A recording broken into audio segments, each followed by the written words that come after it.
motherfucking deal, YouTube. This your boy, Coach Dante, in the motherfucking building with you guys. Please comment, like, and subscribe on this video.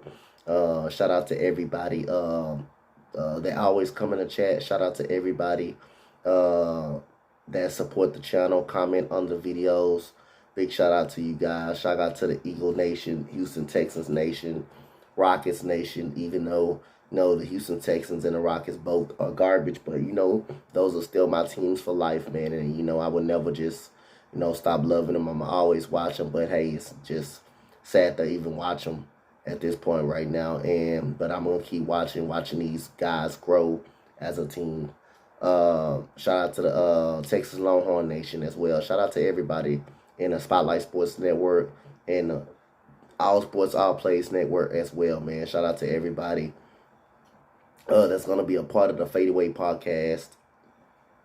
Don't forget, I got the first ever episode of Coach's Corner tomorrow at 5 o'clock Central Time, 6 o'clock Eastern Time, because the Thursday night game, I know everybody want to get to that. So I'm going to keep that, I'll say an hour. I'm going to keep that short right there. So let's get right into to the video, guys. The Philadelphia Eagles beat the Broncos 30 to 13. That was a good showing, a good performance by this offense. I was telling y'all guys, Jalen Hurts' progression has been very good. Y'all guys go check that out. I really appreciate that. Check that out if y'all go check out that video. Tough game, going up against a great defense that can stop the run, that can stop the pass. Jalen Hurts came out cooking. I like the way Nick Sirianni is kind of making the adjustments to keep the running game afloat. And Boston Scott and Jordan Howard has been good, been sensational. Since Miles Sanders is out now, Miles Sanders come back this weekend. It'll be interesting to see what Nick Sirianni will do and who will get less carries and less touches. It'll be interesting to see what Nick Sirianni do. But controlling time of possession for Philadelphia, that's something I always preach. That is a big thing in this game. I'm a big time of possession guy. Again, you control time of possession. You keep the other team opposing offense off the field. The catch by Devontae Smith over Surtain was pretty good. That was a great catch, man. Devontae Smith is going to be something in this league. Jalen Hurts throws a dime on a post route to Devontae Smith over the middle. He ends up catching a touchdown. Quez Watkins, he would have gave me push-ups on that play.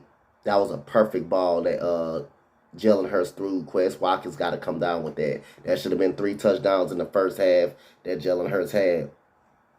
I mean, the 2 throws to Dallas Goedert, one moving to his right, moving to his left. That's across your body. He basically throwing across your body. That's a tough throw. And Jalen Hurts continued to improve every single weekend. He continues to get better with his arms, with his legs. He's an extra guy in a run game that you have to account for. And again, his limit for me, again, I'm going to keep saying it, 15 to 20 throws.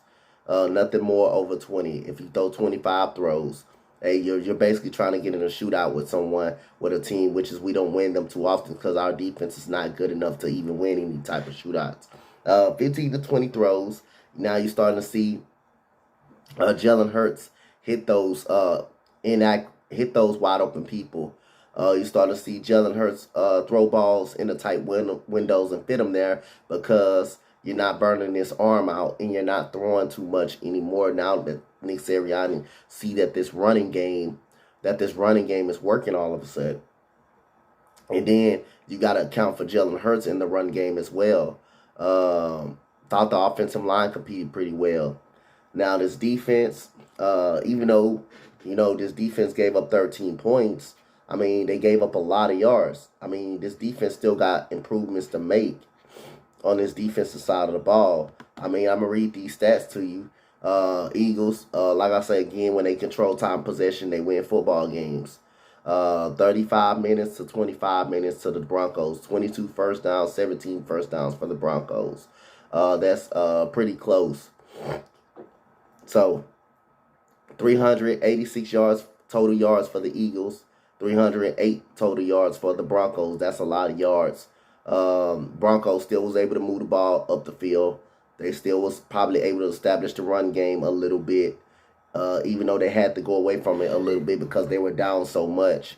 But the momentum shift when Melvin Gordon basically fumbled the football, and Darius Slay picked it up and ran it back. That's when the momentum of the game actually shifted. I think it was 20-13 when they were moving down the field in a 4th-and-1, and Melvin Gordon was fumbled the football, and Slay ended up tracking down the football and going and running it back for a TD. That's the moment when the game was pretty much changed. Then they blocked the field goal on the first possession coming out of halftime when the Broncos drove right down the field. So again, this defense still gave up a lot of yards. They still were playing the soft coverage. The only reason you don't press up, nobody's not pressing up because you don't want to get beat. You don't want to get beat. You want to keep everything in front of you. I understand that, but it's another way you can do it. You can at least press up and still be in zone coverage and stuff like that. I mean, you don't have to get 10 yards off the guy, 7 yards off the guy, and get a guy an easy screen pass, an easy pass over the middle, or easy slant route. You don't have to do all that. That's way too soft, and that's just playing way into a good quarterback hand, especially a quarterback like Trevor Siemian, who's haven't had his share of time in this league. But any NFL quarterback can pick that defense apart if you're playing 10 yards off of football, and anybody can pick that defense apart like that. This defense got to step up. They have to step up this weekend. In the offense, they're getting better and better. And Nick Sirianni, I like the way he's making the adjustments. 214 rushing yards to 96. I say the Broncos still was able to run the football, but the problem is, hey, you had to abandon the run because you were down 27-13 at that point in time. So you're gonna come out throwing heavy. 7 penalties to 4 penalties for the Eagles. The Eagles got 7 and Broncos got 4. Eagles been doing a great job lately of not turning the football over, not getting penalized.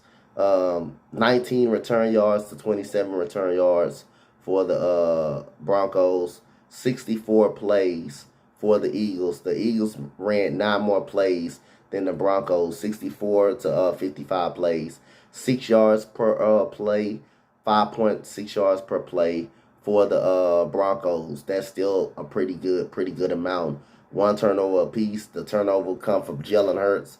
Jalen Hurts basically, when his arm went into an awkward angle, you can see a kind of defender jump at him, and he ends up throwing it, and Justin Simmons were able to catch the interception over the top. Justin Simmons is one of the best safeties in football. That guy's really good. And the long turnover by Melvin Gordon that pretty much put the game out of reach with Slade running that football back and when Denver was driving. So other than that, it was a good all-around team win.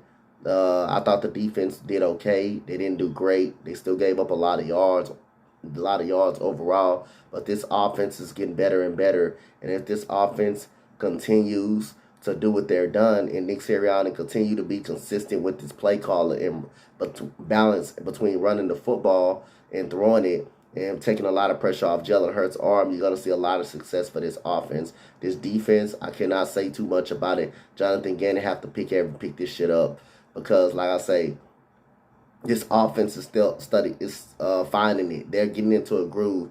Now, Jonathan Gannon, as a damn defensive coordinator, you have to figure out, you have to put these guys in the right positions. You have to just adjust to these players. If everything is not going to work for you, I understand you want put guys in a whole new scheme and a whole new system.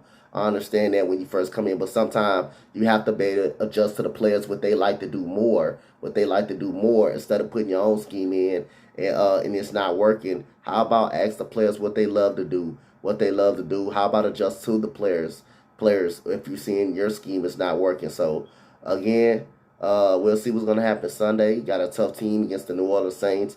You got a tough defense.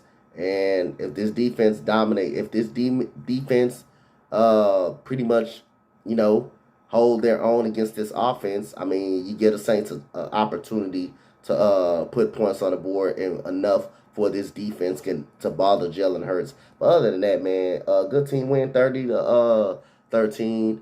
Philadelphia Eagles go to 4-6. Broncos 5-5. Philadelphia Eagles still in the thick of things in the wild card spot. But it starts with this game this week. If the Eagles can win this game this week, you'll feel good about going forward. So that's the end of the video, man. Comment, like, and subscribe on this video, Eagle Nation. Thank you, guys. See y'all on ASAP in the morning network. Thank you, guys. I'm out. Peace.